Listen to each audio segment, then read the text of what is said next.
জয় শ্রীহরি শ্রী বিষ্ণু নারায়ণ।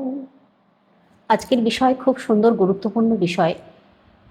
শ্রাবণ মাস আসছে। এই শ্রাবণ মাসের 16টি সোমবার।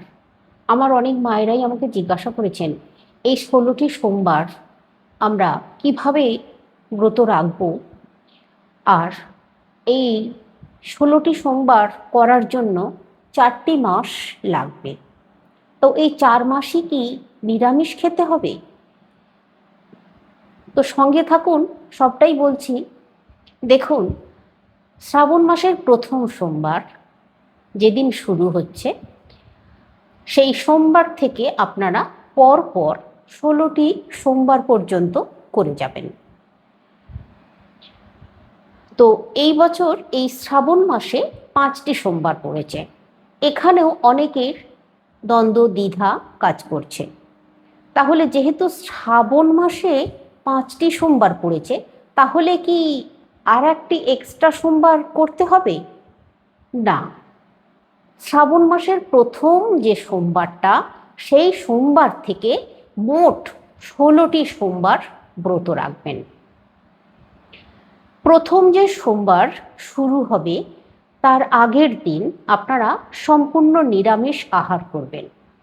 যদি মনে করেন গঙ্গা স্নান করে আসতে পারেন, আর যদি অনেক দূরে গঙ্গা যাওয়া সম্ভব নয়, তাহলে বাড়িতে গঙ্গা জল থাকলে আপনারা 1 ঘটি গঙ্গা জল মাথায় দিয়ে নিতে পারেন। অবশ্যই একটু শুদ্ধ হয়ে নিতে হবে, মাথায় সাবান শ্যাম্পু আগে করে নিতে হবে, পরিষ্কার ধোয়া কাচা কাপড় পরতে হবে। সোমবার এবার আপনারা কি করবেন? সোমবার দিন সকাল সকাল স্নান সেরে নেবেন। স্নান সেরে নিয়ে আপনারা আপনাদের বাড়িতে যদি শিবলিঙ্গ থাকে, তাহলে শিবলিঙ্গে পুজো করুন। পঞ্চামৃত তৈরি করে নেবেন। দুধ, দই, ঘি, মধু, চিনি আপনারা তৈরি করে নেবেন। এবার বলি, আপনাদের পরিবারে যদি এইরকম নিয়ম না থাকে, তাহলে কিন্তু এই নিয়ম আপনারা করবেন না। পূর্বপুরুষের হাত ধরে আপনাদের মা, কাকিমা, দিদিমা, ঠাকুমারা যেভাবে করে এসেছেন, সেইভাবেই কিন্তু করবেন। প্রথাটা ভাঙবেন না। প্রথা ভাঙলে অমঙ্গল আসে গৃহে। যেভাবে তারা করে এসেছেন তাদের কথা মতো আপনি এই কাজ করুন। তারা যেভাবে করে এসেছে, মানে তারা যদি শুধু গঙ্গা জল দিয়ে, বেলপাতা দিয়ে ভোলেনাথকে অভিষেক করান, আপনারা সেটাই করবেন, পঞ্চামৃত তৈরি করবেন না। আর তারা যদি দুধ, দই, ঘি, মধু দিয়ে পঞ্চামৃত তৈরি করে শিবকে অভিষেক করান, তারপরে বেলপাতা চাপান, তাহলে আপনারা তাই করবেন। আবার এমনও হয়, যেমন আমাদের পরিবারে আছে, আমরা দেখে আসছি শাশুড়ির হাত ধরে বা তার আগে থেকে তারাও যেভাবে করেছে। আমাদের আবার দুধ, গঙ্গা জল, ঘি, মধু আর একটু সিদ্ধি আমরা মিশিয়ে নিই। তো এটা যাদের যেটা আছে তারা সেইভাবেই করবেন। আমার বলার বক্তব্য হচ্ছে, আপনারা প্রথাটাকে ভাঙবেন না। আপনাদের যে নিয়ম হয়ে আসছে সেই নিয়ম অনুযায়ী আপনারা করবেন। যারা নতুন করছেন তারা করতে পারেন যেটা মন চায়। যদি মনে করেন পঞ্চামৃত দুধ, দই, ঘি, মধু, চিনি মিশ্রিত করে ভগবান শিবকে, ভোলেনাথকে অভিষেক করাবেন, করতে পারেন। আর যদি মনে করেন মধু, ঘি, সিদ্ধি, দুধ, গঙ্গা জল, এই 5টি জিনিস মিশিয়ে নিয়ে অভিষেক করাবেন, সেটা করতে পারেন। আর যদি মনে করেন যে শুধু গঙ্গা জলের অভিষেক করাবেন, সেটাও করতে পারেন। নতুন যেটা শুরু করবেন সেটাই প্রথা হয়ে যাবে, আর সেইভাবেই চলতে থাকবে, তার অন্যথা করা যাবে না। মানে প্রথম যিনি শুরু করছেন, প্রথম যেভাবে করা হচ্ছে যে পরিবারে, সেইভাবেই কিন্তু করে যেতে হয় সমস্ত পুজোর ক্ষেত্রে। তো যাই বা হোক, যেটা বলছিলাম, এবার আপনারা এই প্রথম সোমবার ভাত খাবেন কি খাবেন না সে ব্যাপারে অনেকে বলেছেন। দেখুন, নিরামিষ খেতে কোনো বাধা নেই। সোমবার নিরামিষ খাবেন, পরের দিনও নিরামিষ খাবেন, মানে 3 দিন। যদি নিরামিষ খান তাহলে পুজো সার্থক হয়। ভোলেনাথের পুজোয় অন্ততপক্ষে আগের দিন সোমবার, তার পরের দিন নিরামিষ খেতে হয়। আর নিরামিষ মানে একবেলা অন্ন গ্রহণ করতে হয়, দুবেলা নয়। আপনারা রাত্রের দিকে ফল, মিষ্টি বা আটা ময়দা খেতে পারেন, কোনো অসুবিধা নেই। এবার যদি আপনারা মনে করেন যে আমরা সম্পূর্ণ নির্জলা থাকব, আমরা ফল আহার করে থাকব, আমরা ডালিয়া খেয়ে থাকব বা শ্যামাদানা খেয়ে থাকব, আপনারা করতে পারেন, কিন্তু সম্পূর্ণ নিরামিষের উপর দিয়ে আপনাদেরকে করতে হবে 16টি সোমবার। যারা করবেন ভাবছেন তারা এইভাবে 16টি সোমবার করে যাবেন। আর এই যে 4 মাস পুরো মাস নিরামিষ খেতে হয় না, এরকম কিন্তু নিয়ম কোথাও নেই। তবে যদি আপনাদের ওই যে বললাম পূর্বপুরুষের হাত ধরে যাদের হয়ে আসছে তারা কিন্তু ওই নিরামিষই খেতে হবে যদি 16টি ব্রত রাখতে চান। আর যারা নতুনভাবে করছেন আমি বলছি নিরামিষ খাবার দরকার নেই, আমাদের পরিবারে সেটা কিন্তু নেই। তো আমি সেইভাবেই আপনাদেরকে বলছি 4 মাস নিরামিষ খেতে হয় না, কিন্তু ওই সোমবার আর আগের দিন পরের দিন অবশ্যই নিরামিষ খেতে হবে 3টি দিন। ভোলেনাথের পুজো করতে গেলে এই নিয়মটা পালন করতে হবে। এবার আপনারা প্রতি সোমবার শ্রাবণ মাসের যারা 5টি এবছর 5টি সোমবার পড়েছে, অন্যবার 4টি পড়ে, তো শ্রাবণ মাসের সোমবার যারা শুধু করবেন, 16টি যারা করবেন না, তাদের উদ্দেশ্যে আমি কিছু বিশেষ কথা বলে দিই, কিভাবে তারা করবেন বলে দিই। শ্রাবণ মাসের প্রথম সোমবার এই বিশেষ যে শস্যগুলো নিবেদন করতে হয়, এবছর যেহেতু 5টা সোমবার পড়েছে তাহলে অনেকেরই দ্বিধা কাজ করছে যে শেষের সোমবার কোন শস্যটি ভগবান শিবকে অর্পণ করব। দেখুন, শ্রাবণ মাসের প্রথম সোমবার আতপ চাল, গোটা দানা নিবেদন করতে হয়। আর শ্রাবণ মাসের প্রথম সোমবার আপনারা যারা সোমবারে জল ঢালবেন, শিব ঠাকুরের মাথায় মন্দিরেই যান বা বাড়িতেই করুন, আপনারা অবশ্যই ধুতরা ফুল, আকন্দ ফুল, বেল পাতা, প্রথম সোমবার 3টি বেলপাতা আপনারা নেবেন। 3টি বেলপাতা, ধুত্র ফুল, আকন্দ ফুলের মালা নিতে পারেন, এগুলো নেবেন। আপনাদের গৃহে শিবলিঙ্গ যদি থাকে, তার সঙ্গে যদি সর্প থাকে, ত্রিশূল থাকে, নন্দী মহারাজ থাকেন, তাহলে অবশ্যই আপনারা যে অভিষেক করাবেন যে জল দিয়ে, সেই জল ওই নন্দী মহারাজকেও দেবেন, অভিষেক করাবেন ত্রিশূলের মাথায়, আর সর্প থাকলে সর্পের মাথায়ও কিন্তু দিতে হবে। যখন ভোলেনাথের মাথায় জল ঢালবেন তখন ওম নমঃ শিবায় মন্ত্র 3 বার বলতে হবে, 3টি বেলপাতা দেওয়ার সাথে সাথে। আর শেষে আপনারা আতপ চাল অর্পণ করবেন, মানে সমস্ত অভিষেক করানোর পর আবার ভালো করে গঙ্গা জল দিয়ে ধুয়ে ভালো করে শিবকে বসিয়ে আপনারা বেলপাতা মাথায় দেবেন 3টি, তারপর আপনারা আতপ চাল অর্পণ করবেন। প্রথম সোমবার তাহলে কি বললাম, আতপ চাল।